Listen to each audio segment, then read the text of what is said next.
Bonheur à vous les gars, j'espère que vous allez bien et bienvenue sur Fumigène. Review du chapitre 262 de Blue Lock. Alors j'avais pas prévu de faire de vidéo dessus, mais je me suis mise à jour sur Blue Lock et j'ai trouvé que les événements étaient plutôt intéressants, donc je me suis dit pourquoi pas faire une petite review en retard, comme d'habitude, les frérots. Et oui, mais avant, comme d'habitude, je vous invite évidemment à mettre le petit pouce sur cette vidéo, à me suivre, à suivre cette chaîne et à vous abonner si ce n'est pas fait, mais également à vous abonner sur le Discord, Fumigène H, qui monte de jour en jour. Et oui, les frérots, la Fumi Family grandit, grandit, grandit. Jusqu'où va-t-elle s'arrêter? Je ne sais pas. Mais bon, en tout cas, chapitre 262. Alors moi, je m'étais arrêté au 260. On était sur la Zumba Kaiser, le passé, etc. Bon, un passé qui était assez difficile, attention, je dis Zumba, c'est assez méchant, mais c'était un passé qui était quand même assez tragique, dramatique, j'ai même envie de dire, et finalement, ça nous permettait d'explorer un petit peu plus le personnage de Kaiser qui prend en épaisseur scénaristique d'une certaine façon. Le personnage grandit un petit peu, j'ai envie de dire, à nos yeux, mais également aux yeux du manga en lui-même, à l'intérieur du manga, c'est-à-dire qu'on comprend de plus en plus ses motivations, même si elles ne sont pas totalement claires, mais on comprend pourquoi il est devenu comme ça, pourquoi il était aussi arrogant, confiant, etc. On comprend un peu mieux la structure du Kaiser. Et là, Muneyuki Kaneshiro va utiliser ce qu'on appelle un pattern qu'il utilise tout le temps. C'est un modèle, c'est une structure qu'il utilise systématiquement dans son manga. Il avait fait exactement la même chose pour Barreau. C'est pour ça que ça manque un petit peu de surprise. Alors, il a encore une chance de me surprendre, mais s'il utilise le même pattern, on va dire, scénaristique qu'il utilise dans Blue Lock, bien écoutez, on sait tous ce qui va se passer dans le chapitre 263 ou 264. Et oui, je vais vous expliquer les frérots, ne vous inquiétez pas. On va reprendre déjà un petit peu ce chapitre. Alors, Izagi humilie Kaiser. Alors, Izagi, de toute façon, il a deux façons de motiver ses coéquipiers. Soit il les humilie comme il avait fait avec Barreau, soit il les motive et il les emmène comme il avait fait avec Iori Iyo. Vous voyez ce que je veux dire? Alors, pour Kaiser, il va pas l'encourager. Faut pas pousser mémé dans les cactus. C'est pas les orties, c'est les cactus. Ok? Donc non, il va pas l'encourager. Par contre, il va l'humilier et d'une certaine façon, il va le motiver. Alors là, par contre, c'est différent de ce qu'il avait fait avec Barreau. Mais bref, là, de cette façon, c'est en humiliant Kaiser que Kaiser va devoir se réinventer derrière. Mais on connaît notre Izagi. Là, actuellement, il est en confiance, il est arrogant, il a mis un but avec le two-gun volley. Donc, il est en confiance, le petit Izagi. C'est même d'ailleurs un peu trop. Il est trop en confiance, selon moi. Je pense même que l'heure de gloire Izagi, on n'en aura plus dans ce match-là. Je pense que Izagi, après, ça va flotter. Ça va flotter, je vous le dis, parce que ça fait beaucoup d'Izagi game. On est dans le Izagi gate, j'aime même dire, il est vraiment le Izagi chaud.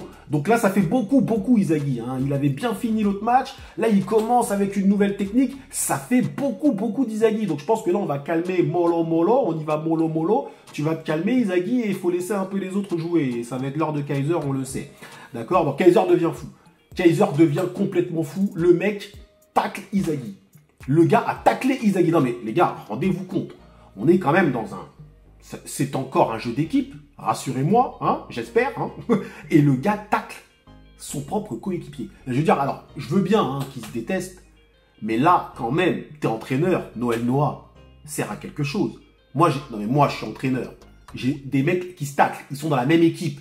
Et moi, je sors ce gars-là, je dis, mais t'es complètement taré, toi. Je suis d'accord que vous êtes en compétition, mais de là à tacler ton coéquipier, alors peut-être que j'ai mal compris, mais de ce que je vois, Izagi saute, il esquive Kaiser. Kaiser a taclé Izagi. Non mais oh, faut arrêter mon frérot. Non mais là, c'est n'importe quoi. Il a taclé le mec. Non mais imaginez les frérots en Champions League, Paris Saint-Germain, t'as des deux joueurs du PSG qui se taclent comme ça. Ça va pas la tête ou quoi? N'importe quoi. Donc en fait, des fois, je trouve que l'auteur, il va un peu trop loin dans son antagonisme interne, c'est-à-dire au sein même de l'équipe, où c'était aussi pour nous montrer que Kaiser commence complètement à perdre pied, parce qu'il me semble que c'est la première fois qu'on voit ça. D'habitude, il se chip le ballon, il se le vole. C'est-à-dire que Izagi va sauter, la balle, elle sera un peu en l'air, et bim, l'autre, il va lui voler. Donc, il se vole la balle, mais il se tacle pas, ils se font pas des fautes. Vous voyez ce que je veux dire? Faut pas non plus déconner, mais bref. Kaiser devient complètement fou, ça montre à quel point il a perdu pied. Et Izagi l'esquive, donc là, on va jusqu'au bout de l'humiliation, très clairement. D'ailleurs, après, il faudrait parler aussi un peu de Rin. Bon, alors, je parlerai pas de Rin dans cette vidéo, mais Rin aussi, il m'inquiète, le Rin. Là, c'est Casper le fantôme. Parce que là, il y a personne. On va appeler SOS fantôme pour lui. Parce que là, c'est extraordinaire. Il n'y a plus personne. Rin, là, moi, je sais même pas si on l'a même pas vu. On l'a même pas vu dans ce chapitre-là. Bref, ça fait 2-3 chapitres, on voit pas ce mec-là. Bref, Rin, on attend encore ta feuille morte voltante, mon frère. Mais bref. Kaiser doit se réinventer.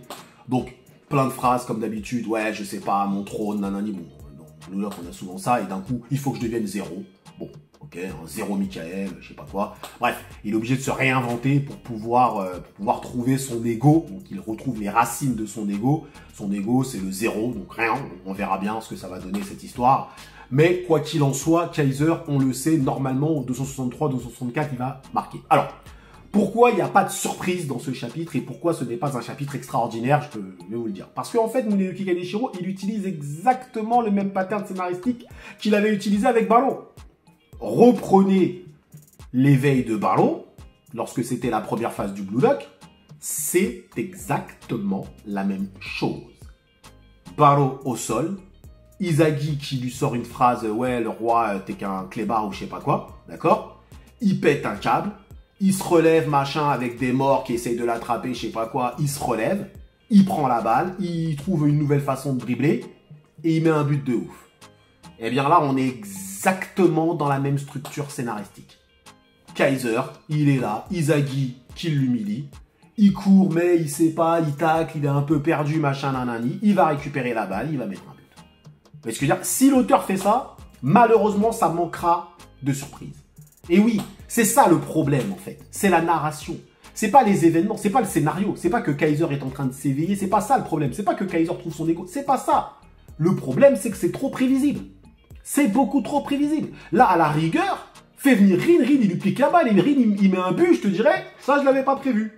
Mais là, si dans le 263, 264, Kaiser, il récupère la balle, il met un but, qui va être surpris de ça? Dites-moi, vous en zone commentaire, tout de suite, qui sera surpris?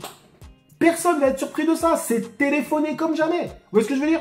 C'est pas mauvais, c'est juste que c'est téléphoné. Attendons de voir les prochains chapitres, évidemment, pour juger. Mais pour l'instant, c'est très téléphoné, cette histoire, je suis désolé. Donc, en tout cas, ça reste un chapitre tout à fait correct, tout à fait intéressant, bien évidemment. L'éveil de Kaiser, du moins le zéro Michael, ou la renaissance de Kaiser, j'ai envie de dire, si vous voulez. On attend de voir en même temps Kaiser, le Phénix, hein, peut-être ça aussi. Et on va voir ça va être quoi sa nouvelle frappe, hein, sa nouvelle frappe. Est-ce qu'il va nous faire un tir du tigre foudroyant à la Kojiro Yuga? On verra bien. On verra bien les frérots, mais on va évidemment découvrir son nouveau tir. Maintenant, qu'est-ce qu'il va faire derrière? Une fois qu'il est éveillé, qu'est-ce qu'il va faire, etc. Lui, Barrow, il était devenu le scélérat, ou je sais plus comment ils avaient appelé ça, l'antagoniste du terrain. Que va devenir Kaiser? Je pose la question, je vous pose la question, dites-le moi vous en zone commentaire. Merci à vous en tout cas d'avoir suivi cette petite review tranquille jusqu'au bout. Dites-moi ce que vous en pensez. Est-ce que Muneyuki Kaneshiro utilise un peu trop ce pattern? Est-ce qu'il utilise trop cette façon de construire son scénario? Dites-moi en zone commentaire si vous êtes d'accord avec moi ou pas. Peut-être que vous n'êtes pas d'accord. Peut-être que vous êtes surpris. Dites-le moi. Prenez soin de vous. Et l'honneur soit avec Kaiser. Ça arrive en heure en plus.